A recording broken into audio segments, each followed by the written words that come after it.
King. The cookie told me so. Desserts aren't always right. But they're so sweet. Christian Arcand. What makes you the authority, brah? Christian and King. I know what the goodies. Welcome to the goodie room. Weekdays noon to 3 on ESPN New Hampshire Radio. Streaming live on ESPNNewHampshireRadio.com. So what? So what? So let's dance. Now, here's Christian Arcand and Tom King.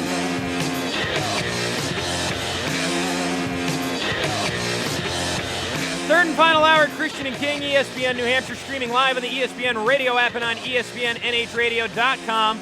Christian Arcand over here, Tom King over there. David Laurila will be joining us in just a few moments.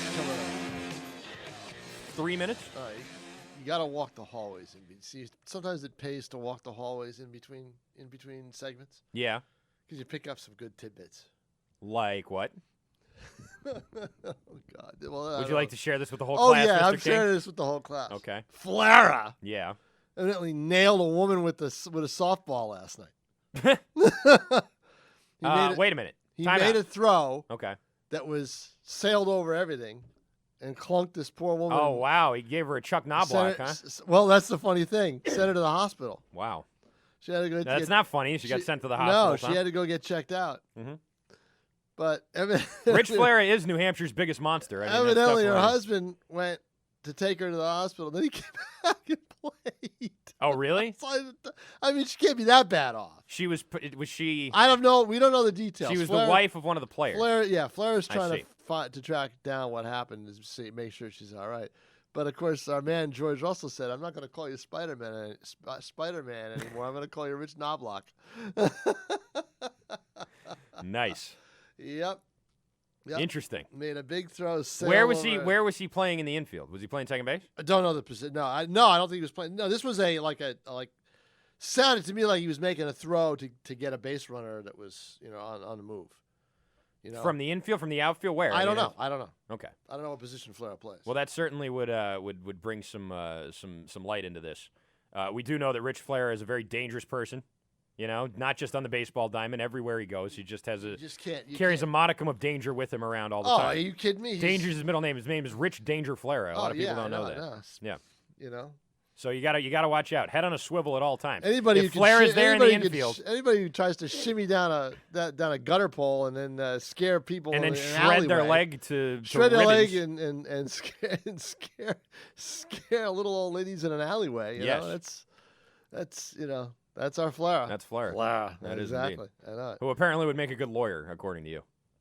Yeah, I think so. Gonna have to represent himself, but sure. Yeah, exactly. He's had plenty of cases where he can represent himself. Yeah, Flair would be able to do it. Well, you remember last year there was some woman. Anastas would be able to do it. Some woman got hit by a foul ball in a little league game and sued the kid. Remember that? She lost, but they actually went ahead with the lawsuit. Right. Anastas would be able to be a lawyer. He'd lose it. You think he'd freak out on the judge? He would get held in contempt. He'd go, "You're on it. You're full of what." Yeah. That's what would happen. Probably. Yeah, exactly. That's ridiculous. Yeah. Mr. Anastas, I'm holding you in contempt. He'd be in jail in a heartbeat. Mm-hmm. I don't think you'd be a good lawyer either. Nah, not at all. You would just side with whatever. You just side with the authority in the situation. Exactly. That's what you always do. They're all guilty. Everybody's guilty. Everybody's guilty. Yeah. I'd represent you. I'm sorry, but I think you're guilty. Yeah. So, my client is guilty. So let's get this over with, and we can all get out of here. Is it lunchtime yet? Yeah, exactly. We can all get out of I'd here. like to ask for a short time. recess. Right, exactly. To go eat a Twinkie. 603-883-9900. I don't do Twinkies. Oh, you don't you? I don't eat those kind of food. I don't eat fast food or junk food. There's nothing fast about Twinkies. Well, it's junk food. You can leave a Twinkie in a bury it underground for 40 I'll eat years. A cookie. And it tastes I'll just eat the same. cookies. We know you eat cookies. Right, I'll eat cookies, but I don't eat junk food. Other than that. Okay. That's it. You eat Fritos. Yeah, it's not really junk food. Yes, it is. If it comes in a bright yellow bag, it's junk food. Is it really? All right. Yeah. Well, yeah, but I eat the real the healthy potato chips, the Cape Cod potato chips. Yeah, no, not really I eat there the either. low calorie too. Yeah, still potato chips of any kind. No, and really? I'm not looking down on you for this because I eat a lot of junk food. Not even the Cape Cod potato. All the time, but I don't get Ruffles or anything like that. Oh well, that's very big of you there. You guys want some cookies? Of course we want some cookies, Chris Kattan. Yeah. All right, we're going to be joined here in a second by David Laurila. What is that? Of Fangraphs. What is what? What is that? That's coleslaw. Oh, God, it looks gross. Well, you clearly have never had my coleslaw before. It's delicious. Evidently not. It looks like it's all purple. It's cabbage, yeah. Oh, it is? Purple cabbage. It's delicious. What's with the hell? No. What's with the health food today? It's not health food. You get the coleslaw is all vinegar and mayonnaise. Oh, it is? I mean, there's cabbage in it, but it's not. Oh, you get the coleslaw, you got the grapes, you got the strawberries. That doesn't sound like a lunch you would make. I didn't buy it. Yeah. Did you make it? Yeah, I made a sandwich. You did? You made a sandwich. Who gave you? Grapes and the strawberry were in the fridge. Oh, that was at my right, parents. okay. That was at my That mother's. was your parents' house. Yes. I grabbed it out of the fridge. Oh, all right. I wasn't at my house. I was, all somewhere right. I else. was just wondering if your mother made your lunch for you. That's all I was getting at. No, I made my own sandwich this morning. Okay. But she did buy all the food that was there that I made it with. So I was just going to say. Technically, they did. Yeah, see, this is not a typical. Yeah, this is not a typical arcade. I make my own. But no, when I make my own lunch, I usually make a sandwich like this one. It's just I didn't. Right, but you I don't didn't have happen all to the pay bells for the lunch meat. You don't have all the bells and whistles. No, know? but I'm allowed to raid the refrigerator there. Yeah. Okay, that's good. My mother's Italian, so her entire life is just about making sure that her kids eat constantly. Right. Italian mothers are like that. And not just your kids, but your kids' friends. Everybody who comes through her door basically has to eat something. They get fed as they walk in. They get fed on the way out. The whole time they're there, she's pushing food on people. It's just, it's quite a scene. Oh, yeah. It's something else. Anyways, 603-883-9900, that's your phone number. David Laurila joining us here in just a few moments. And in case you missed it yesterday, Jackie Bradley Jr. sent down to Pawtucket. Mookie Betts called up. Did Betts play last? Yes, he did. He went 1 for 3 with a run scored and a walk. So, already. Oh, hallelujah. Looking a little bit better. Mookie Betts, by the way, is 21 years old. Jackie Bradley Jr. is 24. Obviously, this is a very different situation from the Bradley Jr. Is he going to be a They tried good Betts player once or not? already. Why try him again? Because I think that was mostly just for Betts anyway. I don't think he was called up because they really wanted to see if he could play for the rest of the year. I think it was more of a situation where Nava was down in the minors, Victorino was still hurt. Johnny Gomes wasn't doing anything. I mean, I think it was just sort of give him a shot. Let's give him a couple weeks, see what he can do. And he was okay. I mean, he wasn't great. But now they're actually going to give him a real audition for the rest of the year, which some might say at age 21 is that, too soon for him. I think he's been hitting well in the minors, but we'll find out what Laurila thinks. Tom, what do you think about Jackie Bradley Jr. getting demoted at this point in the season? Well, when I asked you why now, I was like, what difference does it make? It's only a week, almost 2 weeks to September 1 when they can have all the call-ups. But, so I didn't think, especially at a time when all of a sudden he was going, I think he was 8 for his last 20. So, but that brought his average up to 216. So, John Farrell said that this was in the works for a while. Wasn't something that was knee-jerk reaction. And they decided to do it to try to spark the team or anything like that. They had planned this for a while. Your response to me was, well, and we discussed it. They needed to open up if they were going to send him down, if they wanted to take a look at Betts in center field, they had to send Bradley down. So A, Bradley would still play every day, and B, the roster wouldn't get cluttered, and they wouldn't have to make another roster move with somebody else that they didn't want to get rid of. Right. So that's it. So I can see why they That did seemed to me to make the most sense right now. You You got 2 don't, weeks you don't to lose do the it. option. Right. Yeah. You don't lose the option in 2 weeks. So that made sense. But I also think that for all intents and purposes, Jackie Bradley Jr.'s 2014 season is over. And not over that he won't get called back up again. He will get called back up again, but no matter what he does from here on out, If he hits, the book's been closed on this season. If you look at any of his numbers at the end of the season, they're going to say probably somewhere in the 220s at most. Yeah. At most. All right, joining us now to discuss what's gone down with this team and what's going to be happening in the next 6 weeks here, and the value of defense as well. David Laurila from Fangraphs joins us here on Christian and King. David, hello. How are you? Hey, guys. I'm doing great. Sunny day in Boston. Life is good. David, Wow. It's been a long time. Unless you're Jackie Bradley Jr., That's then right. life is not good. I haven't talked to you in a while. I haven't had my share of doom and gloom. Tom was expecting, David, that you were going to come on here and just crap all over everything. But I told him no. Dave's mellowed out over the course of this season. Everything's, it's not good for the Red Sox, but Dave seems to have, I don't know if he got a hug from Holy Wayne and the leftovers or what it may have been, but it seems like you've chilled out a bit, Dave. Why is that? Do you see how life is, Christian? And this is Tom's fault, I think. I have one day that I come on many months ago and was negative, and suddenly I'm the negative guy. Yes, exactly. Not true. Yeah. Welcome to Sports Talk Radio, Dave. Compared to Tom, I am very positive. That's all the true, time. because I am Mr. Negative. That's true. Pretty much. Yeah. Dave, were you surprised by Jackie Bradley Jr. getting demoted yesterday? Was the timing of it significant to you? I was shocked that it happened. Absolutely shocked. Really? I'm a big numbers guy, as you know, writing for Fangraphs, blah, blah, blah. Right. But I also have eyesight. I'm at the ballpark. I'm watching these games, and I'm seeing him hit the ball hard. I'm seeing him work counts. I'm seeing a couple of well-hit outs in this week-long stretch. And I'm having conversations with guys in the press box, and we're saying, this is the best Bradley has looked all year.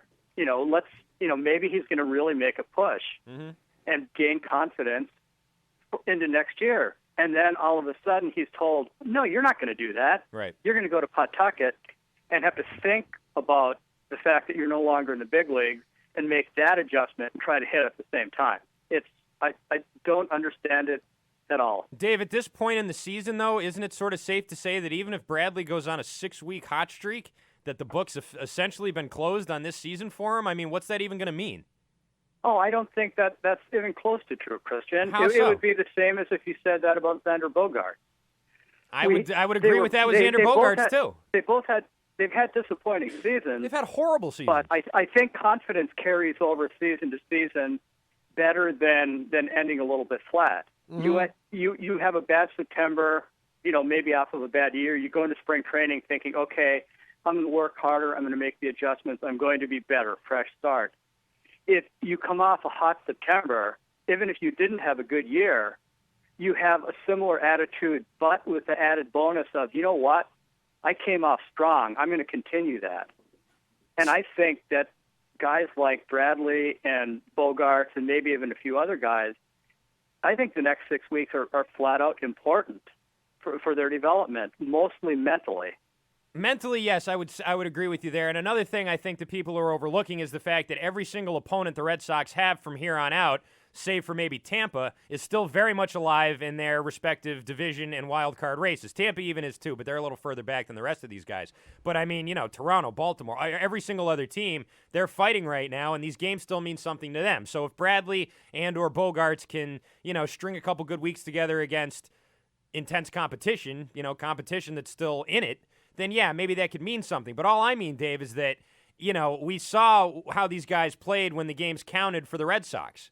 And it's just been, it's been pathetic. I mean, they've been awful. I don't think there's any other way to put it. You're talking ancient history, Christian. Games haven't meant anything to the Red Sox for well over a month. How do you explain? Maybe 2 months. How do you explain the Bradley Jr. we didn't know a whole lot about, but Bogaerts. How do you explain what happened to Bogaerts?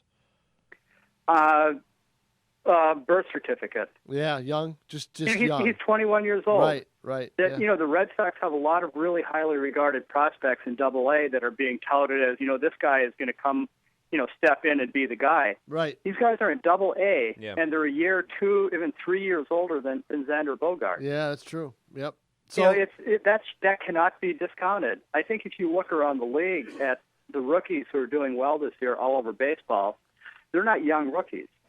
There's a Mike Trout who comes around, every 30 years there's somebody who's that young. Right. So I think it's a matter of he's learning, and he has a temperament that he's handling it, frankly, pretty well.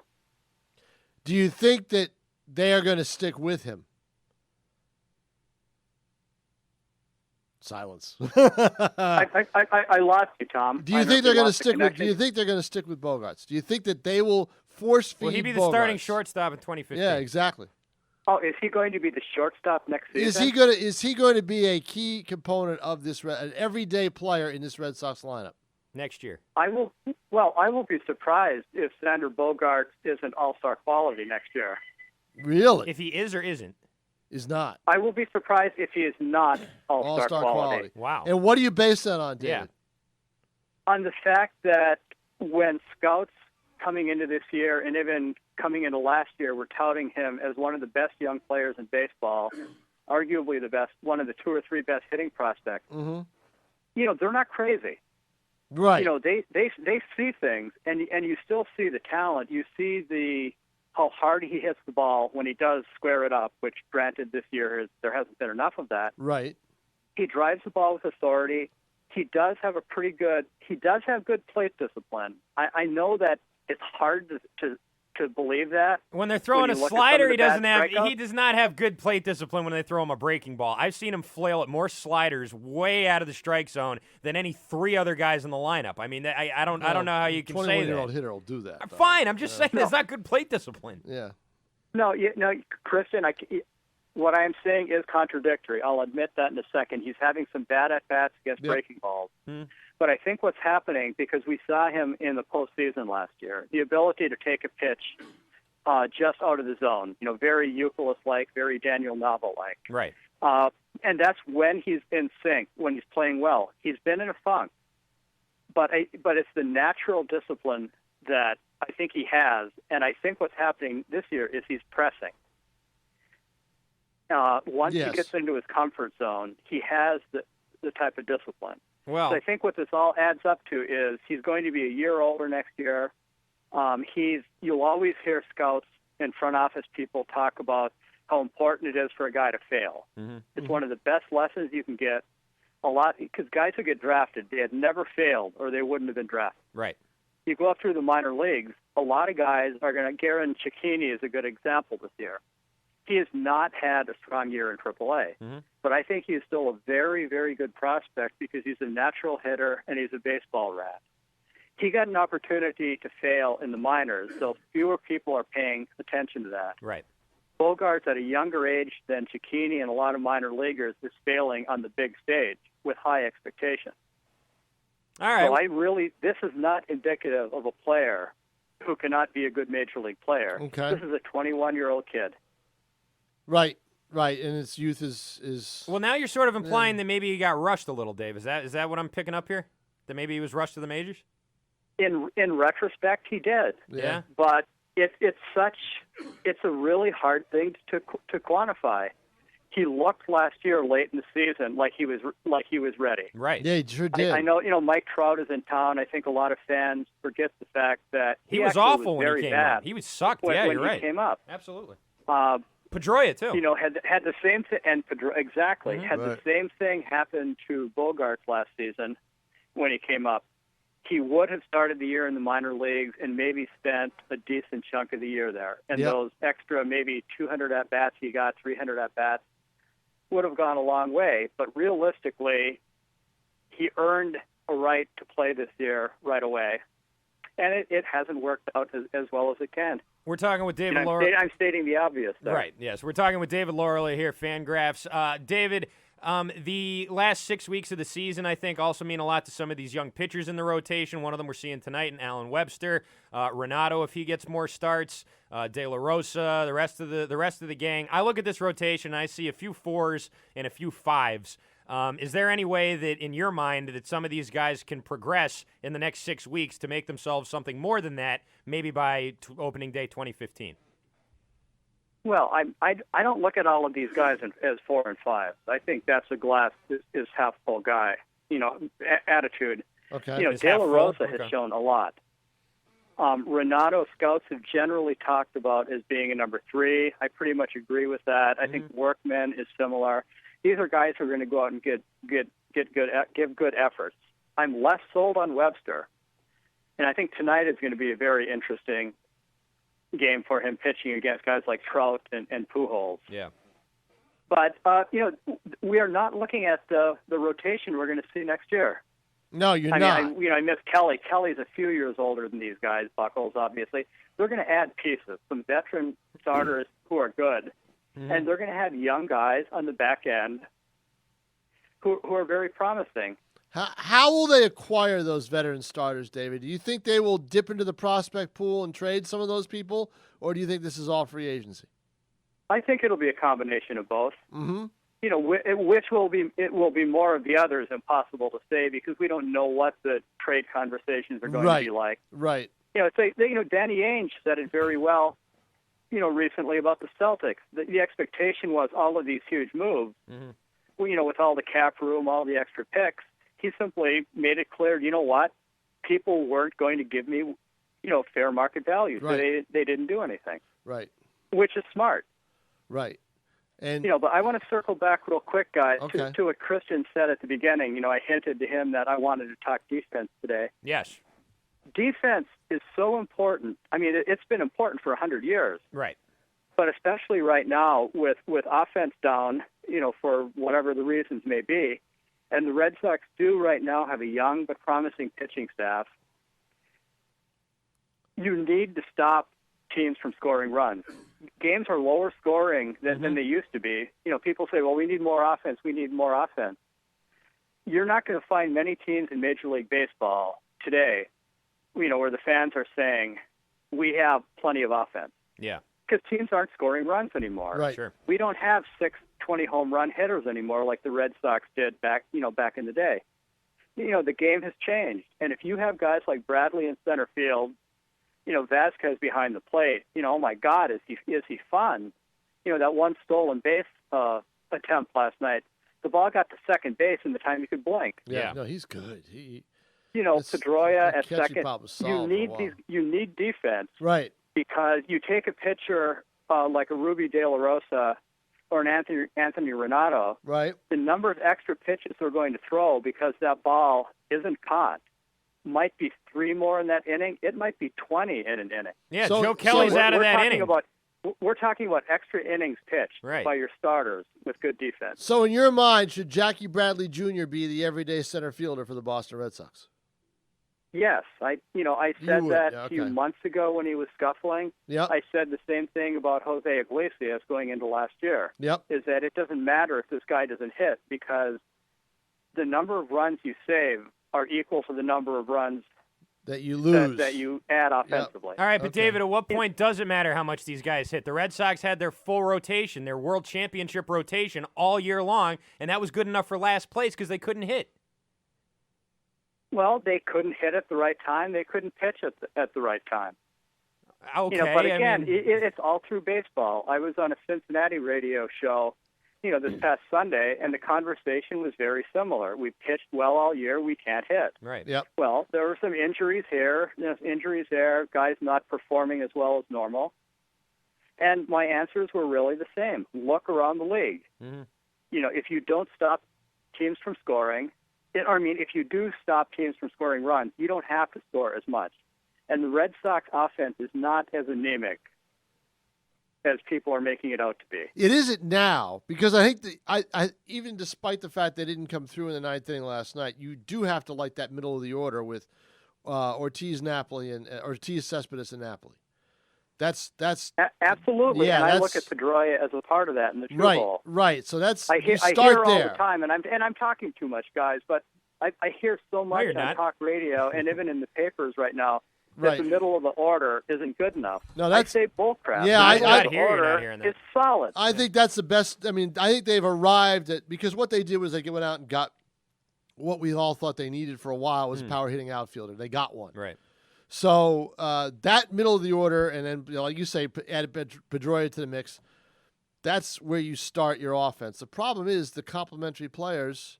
Of course, Nava now has picked it up, but the complementary players haven't been that complementary. They've been bringing things down. All those people are now gone, or a lot of them are gone. Gomes, he hadn't been that solid. All the other guys, Victorino is out for the year. So they have a place to start. The problem is like you say, their pitching staff will be different next year, and they also have to consider what do they do. Well, let me ask you what you would do with the left side of the infield. You would like to see Bogart stay at short. You would like to see Bradley Jr. stay in center. What do you do with third? Third is tough, and I've been saying for a few months that it's the hardest decision the Red Sox have going into next year because Bogart clearly wants to play shortstop, and I think he can handle the position fine. Yep. Not as a great defender, but as a solid defender. Devin Marrero looks like he's a better defender at shortstop, and he may be big league ready next year. Garen Cecchini, I think it's basically who is better long term, Cecchini or Marrero? Who's better now, next year and forward? Because I think a lot of that will determine where Bogarts plays. Because you have two legitimate big league prospects who are very close to ready at shortstop and third base. Mm-hmm. So I somewhat expect, and of course there's Middlebrooks in the mix, who I think will be gone next year. Mm-hmm. But I think either Cecchini or Marrero will be part of a trade package this year. They will get rid of one of the two guys in part to whom they like better and where Bogarts will play next year. In return for what? Your pitcher? Veteran pitcher? It could be anything, Tom. Yep. Okay. All right. I wonder what they could bring. Predicting trades is folly. Look at what happened with the Lester trade and the Lackey trade. Right. The pieces coming in were so different than what people expected. Yeah, because they expected prospects. They didn't expect major league ready guys. Yeah. And that's the thing. Now, before we let you go, do you sincerely believe that the Red Sox have a shot at retaining at getting John Lester back? Yes. Okay. All right. You don't think they'll get outbid? I mean, why not? He's never said a word that indicates he's not amenable to coming back. Yes. I think they have an equal shot of any team in baseball of getting him. Okay. And because there are maybe only half a dozen teams that could realistically afford him, I think the Red Sox have maybe a 1 in 6 chance of getting it. Maybe 1 in 5 will get the hometown discount. Well, also assuming those other 5 teams don't have an organizational philosophy that goes flying in the face against offering pitchers over 30 multi-year deals. I mean, there's there's a little more to it than that. I think, Dave. Right? I mean, they did say that. Yeah. This is a long discussion we don't have time for. Right. But CC Sabathia. Right. Hear that, Tom? CC Sabathia. I don't know who that is. I blocked that name out of my mind. I have no recollection of anybody named Cece. That's male. Had he remained healthy and earned the money he was making on the long-term contract for a guy his age, you would remember the name CC Sabathia. Yes, I would. My point made. I win. Oh, you win hands down. David goes away. Not only that, he leaves with the belt. Not only that, you're talking about he made the money from the first contract. I mean, he held him up for more. I know. That's a very good point. Good Lord. David Laurila, thank you so much for your time, sir. Great talking with you. We'll talk again soon. Thanks, guys. All right, Dave. Take it easy. That's David Laurila. You can check him out on Fangraphs, and you can follow him on Twitter. I believe his Twitter handle is Dave Laurila Q&A. Let me double check that right there because I probably screwed it up. Let's see. Dave. I thought I was. No, I'm totally wrong. Really? That's not it. No, I was close. It's. I thought it was David Laurila Q&A. I thought it would be C Tom at C Tom. David DavidLaurilaQA. That is his Twitter handle. So follow him on Twitter as well. All right, we'll be right back here. It's Christian and King. Celebrate the sub that started the toasted sub revolution. Right now, get into Quiznos for a small classic Italian for just $2.99. After over 30 years, Quiznos is still toasting up flavor. And to celebrate, we're offering a special price on the sub that started it all. Our famous classic Italian. Just $2.99 for a small sub featuring capicola, salami, ham, pepperoni, every day, all day in July and August. Quiznos, 290 Main Street in Nashua. Toasty. Hey, Lynn, how are you? Great. It's been a while. You look good. Thanks. Hey, can you tell? I knocked off a few pounds recently. Yeah, I mean, you really look good. Well, I can't take all the credit. I owe it to Dr. Waldman and his cool sculpting. Who? Dr. Waldman. He's right on Riverside Street in Nashua. I'm telling you, I never had a hard time with my appearance. I work out, I eat healthy, but I just couldn't get rid of these love handles until I had cool sculpting at Dr. Waldman's. Oh, yeah. I've heard of Dr. Waldman and the new cool sculpting. The entire staff there's great. They'll sit down with you and consult on exactly what you're looking for. Yeah, they made my cool sculpting experience comfortable and safe. No incisions, no downtime. Plus, I was back at the gym the same night. And I must say, I like what I see. Well, then I'll see you for dinner. Absolutely. Waldman Plastic Surgery and Dermatology on Riverside Street in Nashua. Make sure to mention this ESPN New Hampshire ad to get a free cool sculpting consultation with Dr. Waldman. Call 603-577-5559 or visit them online at waldmanplasticsurgeryanddermatology.com. That's waldmanplasticsurgeryanddermatology.com. I commute from Schenectady to Manhattan. It's about a 6-hour round trip on a good day. But it's cool. My family loves it here. And I love books on tape. So... Life is a long drive. Make sure your car is along for the ride. Mobile Super Motor Oil is formulated to help prevent sludge and protect against wear. Mobile Super for long engine life. Now at Pep Boys, get a 5-quart container or 5 single quarts of Mobile Super conventional motor oil and a Pure Later Classic filter for $14.99 after mail-in rebate. See store for details. Certain restrictions apply. Want a wireless phone with no annual contract and good coverage? Walmart's got an incredible Go Phone smartphone monthly plan. You get unlimited talk and text plus 1 gigabyte of data for $45 a month. And it's only at Walmart. Get it all with Go Phone from AT&T, the nation's most reliable 4G LTE network with no annual contract and no credit check. Save money, live better. Walmart. Plan good for 30 days. Domestic minutes. Messaging varies by country. Only at Walmart for new Go Phone customers. Reliability based on nationwide carriers 4G LTE. Other restrictions apply. See Walmart stores for details. Hey, Greenie, I need your help with something. Well, Golick, I'm always there to help a friend. Well, I'm a little perplexed. See, I'm all set for another successful tailgate sesh, but I feel like something is missing. How about a nice tomato bisque? Nope, that's not it. Pina coladas? No, and you're not helping. Look, I've got the fire going, the coals are red hot, got some plump Johnsonville brats on there, of course, but still... How about basil pesto hummus? Definitely not. I got it! I almost forgot the Johnsonville Grillers. Johnsonville Grillers? Yep, Johnsonville Grillers. No tailgate is complete without some Johnsonville Grillers on the grill. It's right there in the name. How could I forget that? Thick, juicy, gourmet patties made with only premium cuts of pork. They're way better than ordinary burgers, and they come in flavors like cheddar and bacon and Swiss and mushroom. I was going to say that, and you know what? You're missing something else. What's that? You're not wearing pants. Again? Johnsonville. Serve with pride since 19... In the bleachers. For Adam Vinatieri, 48-yard field goal attempt. Set to go. Snap, ball down. Kick up. Kick is on the way, and it is good!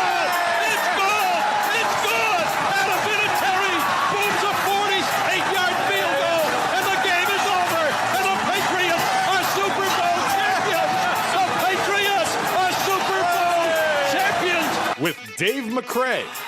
Playoffs? Don't talk about playoffs. You kidding me? Playoffs? I just hope we can win a game. Bob the Coach Wallace. What the hell's going on out here? Rich Flara. I want to ask you a bunch of questions. I want to have them answered immediately. And their cast of questionable characters. I don't give a damn who you are. Do you understand the words that are coming out of my mouth?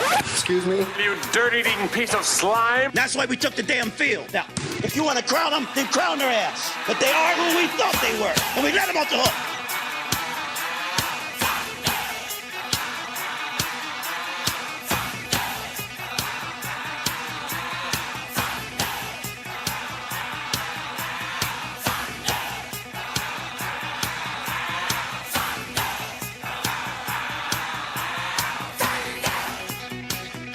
Come home to the Homestead, located at 432 Boston Post Road next to Sauhegan High. It's family owned and operated, and they have what you want. Full service Boar's Head Deli, got that. Locally grown and produced eggs, produce, maple syrup, and honey, got that. Jake's Ice Cream, got that. Fresh roasted iced coffee for only $1, got that. Craft beers and fine wines, got that as well. Plus, they were voted the #1 deli in Amherst. So come home to the Homestead, where you are family. Located at 432 Boston Post Road next to Sauhegan High. Visit their website, homesteadgroceryanddeli.com. Hey folks, Paul Yarmo here, Keller Williams Realty. If you're looking to sell your home fast and for top dollar, call me. At Team Yarmo, each member of my team has a specific role to play in the selling of your home. You don't need a listing agent, you need a marketing agent, a marketing team. There's no risk and no high pressure. You can even watch my listing presentation before I visit your home at teamyarmo.com. If you do, I bet you'll call me at 882-9900. Hey, it's Scott Van Pelt. You're tuned to New Hampshire's home for sports, ESPN New Hampshire. Scores, standings, trades, and rumors. This is the ESPN New Hampshire Sports Center. The Red Sox dropped the opener of their series with the Angels last night at Fenway Park. 4-2 your final score. Brandon Workman, his 6th loss in a row. He falls to 1-7 despite 7 innings of 6-hit 2-run ball against the AL West leading Halos. Mike Trout's RBI double broke the scoring in the 3rd inning. When there's a line drive hammered deep to center field, it's not high enough to get out. Hits off the top of the wall. Here comes the run to score. Calhoun crosses the plate, and Trout has a long double. Before the game, Jackie Bradley Jr. was optioned down to Pawtucket. Mookie Betts was called up. Betts finished 1 for 3 with a walk and a run scored last night. Sox and Angels are back at it tonight. Alan Webster gets the start to try to beat Jared Weaver for the 2nd time this year. First pitch at 7:10 from Fenway Park. Patriots got their first real look at Rob Gronkowski yesterday. The tight end able to practice in full team drills for the first time since surgery in January. Rookie Dominique Easley was at practice. He impressed in drills. And second-year wideout Aaron Dobson participated in 11-on-11 drills for the first time yesterday as well. In other NFL news, Chris Kluwe announced today he's reached a settlement with the Vikings, and the Fisher Cats are in Trenton tonight to kick off a 3-game set with the Thunder. First pitch scheduled for 7:05 at Arm & Hammer Park. I'm Christian Arcan. The Sports Center is brought to you by Hanover Street Chop House, the official steakhouse of ESPN New Hampshire. Local sports talk for the New Hampshire sports fan. This is ESPN New Hampshire. Christian and King.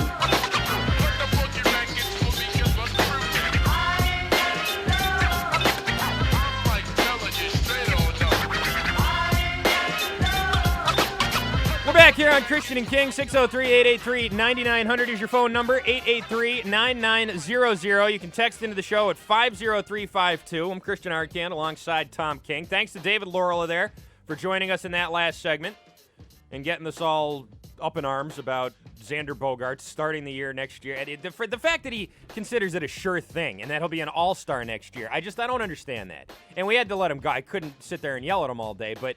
we're talking. He's going by the age, 21. I know. I understand his age is 21, and I understand that this year may not be the be all and end all. But to think that at age 22 he's going to be an all star after this year, age 21, seeing what he did this year, I think is insane. Just completely nuts. I mean, come on. He's 21. He is barely, if not even maybe, a major league shortstop, and at 22 he's an all star. I mean, where do you get that? And you talk about his mental makeup and his poise. What I saw the other day was not a guy with great mental makeup. No, that's the problem is because he's 21, he's unraveled. Yeah. Okay, but he, I think what David is saying is he's not going to be the same player. He went to next year, he's going to be all-star quality. That could happen, because he was all-star quality at the end of last year. He was all-star quality for about for that brief 5 time. weeks. That's it. Right, but what I'm saying is he could get it back just as easily. He had it. So it's got to be there somewhere, I think, is David's explanation. Or he had a good 5 weeks, and it's not as good as we think. That's all. I mean, well, I hope that's not the case, but I'm just saying it looks more like that. David thinks his youth is affecting him. Maybe. By the way, great news in basketball. Referee Dick Bavetta has retired. Oh, you don't like Dick Bavetta, do you? No, of course not. That's Everybody right. hates Dick Bavetta. Yeah, I sort of figured Bavetta would just croak right on the court. I mean, the guy looks like the Crypt Keeper from Tales from the Crypt, first of all, and he's out there running with LeBron James. I mean, I just didn't think that was going to last too much longer no matter what. But, there you go. And by the way, you know what yesterday was? It's the anniversary of Larry Bird's retiring. 20 years ago, or 22 years ago yesterday? Yes. Did he retire in 92? No. No, it couldn't have. Yeah, no, it's about that. It's about 21 right. years, 22 years? It's about right. He retired early 90s. Yeah, it was. That's about he retired either 21 or 22 years ago yesterday. So I completely missed that. I would have had that on my Can I Finish? Would have been 93 because this is 94. This is 2014. If it was 21 years, yeah. It might have been 93. I remember I was on this not this station, but the same call numbers for the Nashua station. For the Nashua station. Back then, we were a Spanish-speaking religious No, you were station, talk. No, you were talk. No, it was talk radio. It was in Spanish, but it was still talk radio. I had to come on and... me llamo es Tom. I had to come on. ¿Cómo está? I had to leave the compound on a nice, beautiful, sunny day to come in and talk for an hour and a half on Larry Bird. Have you lived in that same place since 1993? Actually, no, it wasn't the compound. It was the Tom Dominium? It was the Tom Dominium. Yes, exactly. I just made that up. That was good. Yeah. Thank you. That was the Tom Dominium. I thought so too. Yep. There you go. All right, 603-883-9900. Texters texting in saying you're giving up way too early on Xander Bogaerts, and another texter saying get rid of Xander Bogaerts by any means necessary. He sucks. Well, that's a nice little contrast there in two texts. I'll take these one at a time. Giving up too soon on Xander Bogaerts, I don't know if I'm doing that, okay? We gave him a full year at the big league level, all right? This isn't watching him come up in September and seeing him struggle and saying, okay, I give up. This is his first full year as a major league player. You have to be able to pull something from this. You can't just blow this off and say, no, he's probably fine. You can't learn too much from this. Yes, you can. Okay, you can learn something from this. You need a guy who can contribute maybe in his rookie year when he's going through struggles. Xander Bogaerts contributed nothing this year. Right. Just nothing. Jackie Bradley at least contributed some defense. Xander Bogaerts, zero. Nothing. He was a minus to this team this year. He contributed literally nothing. And that's not something I can just, snap my fingers and it's gone going into next year. That's something I'm going to be thinking about next year, and I'm sure it's something he's going to be thinking about next year. And if he's pressing now when the games don't matter, opening day comes around next year, spotlight's back on him starting at shortstop. You don't think he's going to be pressing then? I mean, come on. Why would he stop pressing then? Why would he stop pressing ever if he can't break out of the slump? Because he can go into spring training and look pretty good and feel pretty good about himself. And that would be terrific. That's what spring training is for. If he goes into spring training and continues the pace he's at now, he won't be with the team. Well, he also had a good month. He won't be with the team. His month of May was a fine month. Oh, yeah, I know it. Okay, so we've also seen it this year. but he has not been able to break out of what he's been into. Is right. 21 is 21. I mean, that's. Well, he also said that guys like Trout only come once every 30 years, which I don't agree with either. Giancarlo Stanton is another guy who came up right away that age, and he was great. Miguel Cabrera was a guy who came up right away, and he was great. I mean, it's not like it's that rare. You know, it doesn't happen. It doesn't happen all the time. When Cabrera came up, I think he was 19. Was he really? Yeah. How old is he now? If that was in. But he's been in the league for 10. Is it 10 years? He was in the league. He was Florida first, right? Yeah, he was with the Marlins when they beat the Yankees. So that was 11 years ago. So so he's been around. Yeah, for he's a while. about 30, 31 so he's got to be now. 30, 31. Okay. Yeah, all right. but he was 19 when he came up. Yeah. You know, I mean, it happens. It doesn't happen a lot. I'm not going to lie and say it does, but it does happen. And now you can't. And everybody who said Xander Bogaerts is going to be one of those guys, David Laurila included, he was there saying, yeah, he's going to come up. He's going to hit right away. He's going to be great. He isn't. Yeah, but here's the thing. Here's the thing. You can't give up on a 21-year-old. Okay. That's the problem. That's the dilemma they have. Okay. You don't want to give up on a 21-year-old. That's the dilemma but they have. But you can do it. That's the dilemma. You absolutely can do it. That's the dilemma. They gave up on Hanley Ramirez when he was 21. They didn't give up on him, but they traded him. They got something they felt they needed. Okay, return. so if they trade Bogaerts for someone they feel they need, is that considered giving up on him? I guess. Well, I don't think that right now. For what will you get for Bogaerts? That's the question. If he's part of a bigger trade, if he's a piece in another trade for Bogaerts. Hensley Ramirez was the key component in that deal for them. So, that's the issue. You know, they knew when they traded Ramirez, they knew they were trading a good player. Right. When they trade Bogaerts, they don't know what they're trading. Some people will look at it as they're getting rid of Bogaerts because he's not that good. They hope that that's the case when they trade him. Yeah. He goes somewhere else and he lights it up. You know? That's rough. That's a tough one. I hear you. They don't want to make that mistake yet. True. So the jury is still out on Xander Bogaerts, and that jury is going to be deliberating for quite a while. How's that for an analogy? How about that? Let's break on that. 603-883-9900. Can I finish when we return? It's been a super summer weather-wise, and there's a lot more summer to come. Sullivan Tire and Auto Service wants you to enjoy the rest of your summer, so we've lowered prices drastically on everything you need for that family road trip. Now through August 23rd, every in-stock tire and all auto services are on sale. That's right, every tire and all auto services are on sale. You want to be going places the rest of this summer. We want to help you get there. See SullivanTire.com for details. From our family to yours, have a safe and enjoyable summer. Thank you. CSA Graphics offers the best screen printing, embroidery, and promotional items in the area. Everything is done in-house, which allows CSA to make just one or thousands of items. Whether it's t-shirts, sweatshirts, hats, or uniforms, CSA will increase your brand awareness and get the word out about your company. CSA Graphics considers customer service their top priority. Gary and his staff work directly with you to create your printed version in the most efficient and affordable manner possible. Call CSA Graphics at 978-577-6427 or visit CSAGFX.com.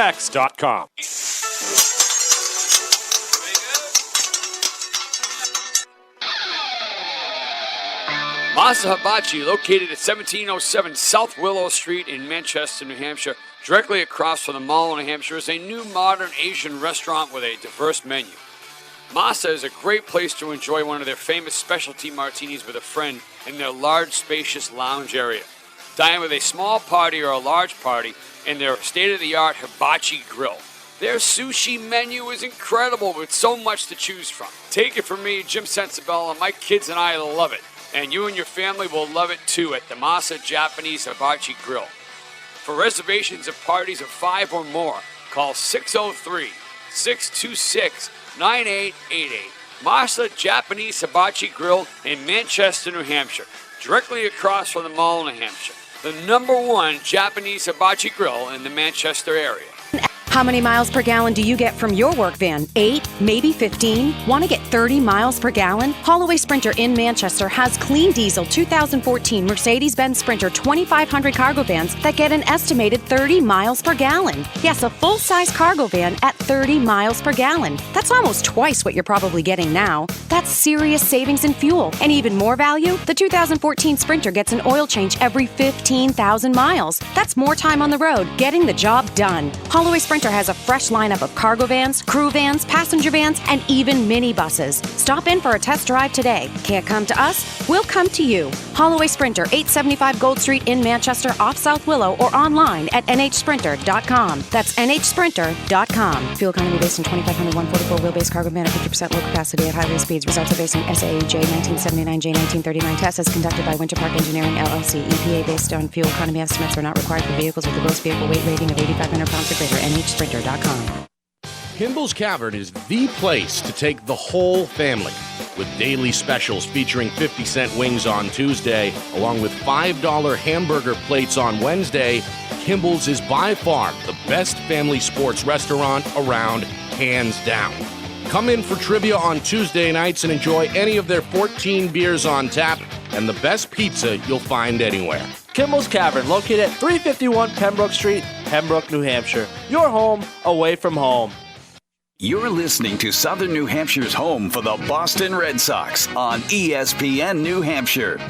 Scores, standings, trades, and rumors. This is the ESPN New Hampshire Sports Center. The Patriots got their first look at Rob Gronkowski yesterday as the tight end was able to practice in full team drills for the first time since undergoing surgery for his torn ACL back in January. Gronk did not absorb full contact in practice, but did partake in what was described as minor hitting.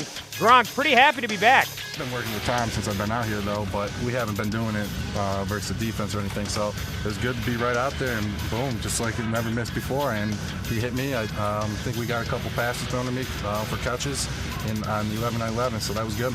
Pats will host the Carolina Panthers this Friday at Gillette Stadium in preseason Week 3. The Red Sox dropped the opener of their series with the Angels last night at Fenway. 4-2 your final score there. Tough night for Brandon Workman. He went 7 innings of 6-hit, 2-run ball against the AL West leading Halos, but that was still enough for his 6th loss in a row. Before the game, Jackie Bradley Jr. was optioned down to Pawtucket. Mookie Betts was called up. Betts finished 1 for 3 with a walk and a run scored. Sox and Angels are back at it tonight. Alan Webster gets the start. He beat Jared Weaver earlier this year. He'll try and beat him for the second time. Weaver going for the Halos. First pitch at 7:10 from Fenway. I'm Christian Arcan. The Sports Center is brought to you by Waldman Plastic Surgery and Dermatology. Mention ESPN New Hampshire for a free cool sculpting consultation and visit them at Waldman Plastic Surgery and Dermatology.com. You're listening to Christian and King on ESPN New Hampshire.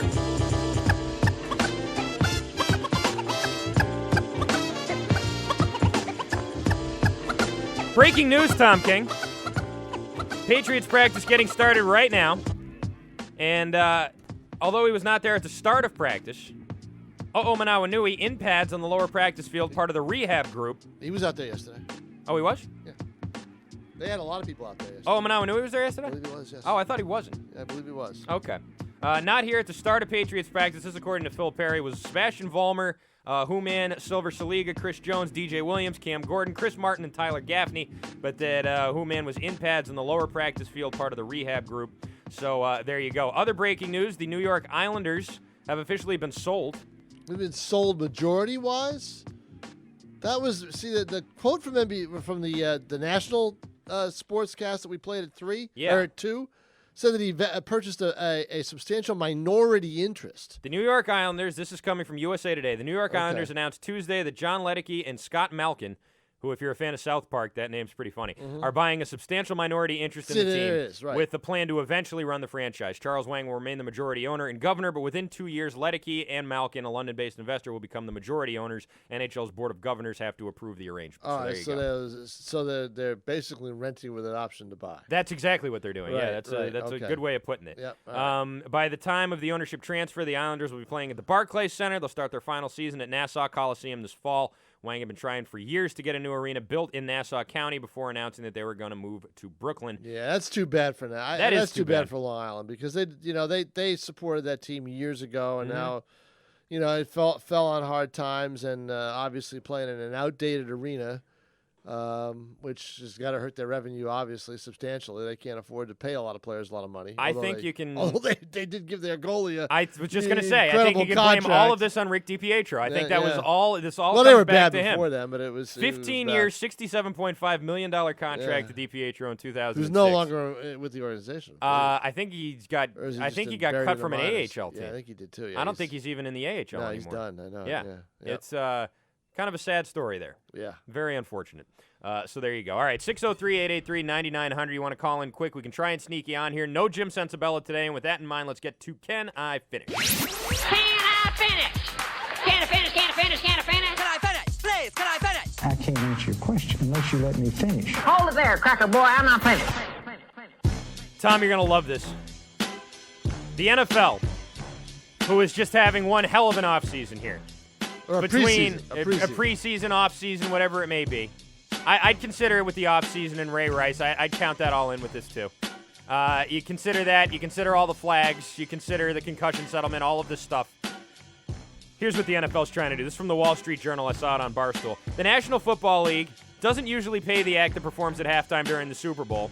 But in a twist this year, the league has asked artists under consideration for the high-profile gig to pay to play. According to people familiar with the matter, the NFL has narrowed down the list of potential performers for 2015 to Rihanna, Katy Perry, and Coldplay, these people said. While notifying the artist camps of their candidacy, league representatives also asked at least some of the acts if they would be willing to contribute a portion of their post-Super Bowl tour income to the league, or if they would make some other type of financial contribution in exchange for the halftime gig. The pay-to-play suggestion got a chilly reception from the candidates' representatives, these people said. Let me spell this out for you, in case you got swallowed up in the legalese there. The NFL is asking Coldplay, Katy Perry, and Rihanna if they would pay the NFL to play at halftime of the Super Bowl. Right. If I was any one of those people, I would wipe my backside with whatever this in writing this request was made in. I would mail it back to Roger Goodell. And I would hope that he gets a good big whiff of it right before I tell him no. That's interesting. Are you serious, NFL? That's interesting. You're asking these people to pay to perform at the halftime show? Are you insane? Why would anyone do that? It's the other way around. It should be the other way around, isn't it? Kinda, yeah. Yeah, I think so. I mean, imagine asking the Rolling Stones or asking the Who or asking any of these other hey, you guys want to pay us a couple mil and you can perform at the halftime? Why would Katy Perry or Rihanna, both of whom are not exactly, top choices by NFL fans. Why does the NFL have someone like Katy Perry perform at the halftime show? So all the women who get dragged along to these Super Bowl parties who don't care about football have something to watch. Right, exactly. Okay, this isn't your core fan base. I guess they like certain things about Katy Perry, but they don't necessarily care about her music and aren't going to stick around to watch her in the halftime show. That's to get a whole nother demographic in there. And you're asking them to pay? Are you nuts? Are you out of your mind? That's interesting. Is the NFL hard up for money here? What is going on? I don't know. That's got to be somebody. How much money do they rake in ad revenues in that game? Somebody. And they can't pay Katy Perry? Somebody in a room came up with that brilliant idea. Yeah. You know? And my guess is it didn't make it all the way through to the top, that they just went out and solicited it. Because they're under the gun to get these names to figure out who they're going to have. So, because they don't want to get stuck with the bottom of the barrel. Yeah. So, but how you do that? So if you don't want to get stuck with the bottom of the barrel, you know who will pay to be in the halftime? Exactly. Some band at the bottom of the barrel who needs the publicity. Needs the exposure, Katy right. Perry doesn't need you, NFL. Rihanna doesn't need Coldplay you, and doesn't Coldplay need damn no. sure doesn't need you either. I know. What in God? Who thought that was a good idea? To ask those particular acts. Yeah, you feel like chipping in a little bit for the NFL. We've been really hard up for money lately. Get the bleep out of here. You've got to be kidding me. Don't you wonder how people who make a lot of money make those decisions? I mean, I've seen a lot of bad decisions made. In the last couple of years by people who are making millions or not millions. This one is like detached people from who are reality, making a lot of money. I've seen a lot of bad decisions. This made sense to somebody to say, yeah, let's ask them if they'll give us money. Right. Why not? Right. Well, what could go wrong? You'll look like an a-hole. That's what will go wrong. What could go wrong is they're gonna say, forget it. Yeah, and then they're gonna say, go bleep yourself. We're not paying you a cent, I and know unless it. you pay us, we're not doing it. That's Right. what we think of you and your offer. I know. Well, what was the arrangement before? Did they pay? I don't think so. I mean, or did the league pay? No, I think they just went and played, and that was it. And it was a nice bump for the artists, and the league didn't pay them, and they didn't pay them, and that was it. All right. Okay. It was a free ad for the band. That's interesting. And since they're actually going out there and performing, that makes some sense. But now the NFL's treating it like, they're Budweiser, and they're trying to get their Budweiser Bullfrog commercial out there. Right. And, well, if that's what they're going to do, they should have to pay us. Right. I mean, just completely detached from reality the NFL is getting. And you can sort of tell by the fact that they think this whole thing with the flags is a good idea, too. It's completely ridiculous. You wonder why. I'm starting to lose faith here. You wonder why. I'll be watching the games, but I got to say, I don't like the direction this is going. Best line of the day, Steve Ballmer. Yeah. The new owner of the Clippers at a rally. Doc Rivers goes to him, are you sure the sale went through? Mm-hmm. And Ballmer goes, well, there's $2 billion missing out of my bank account. I hope something went through. That's amazing. Like you'd even notice. That's amazing. I know. Keep paying cash. $2 billion in my bank account. Oh my God, there's $2 billion gone from my bank account, so I hope something went through. That's the line. I hate when that happens.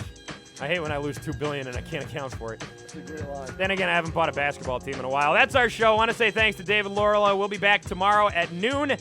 Tune in then. No Sensabella today, so we will have Scott Van Pelt and Dan Lebitard and whatever else. Red Sox Baseball 7:10. For Tom King, I'm Christian Arcand. Talk to you tomorrow at noon. Later.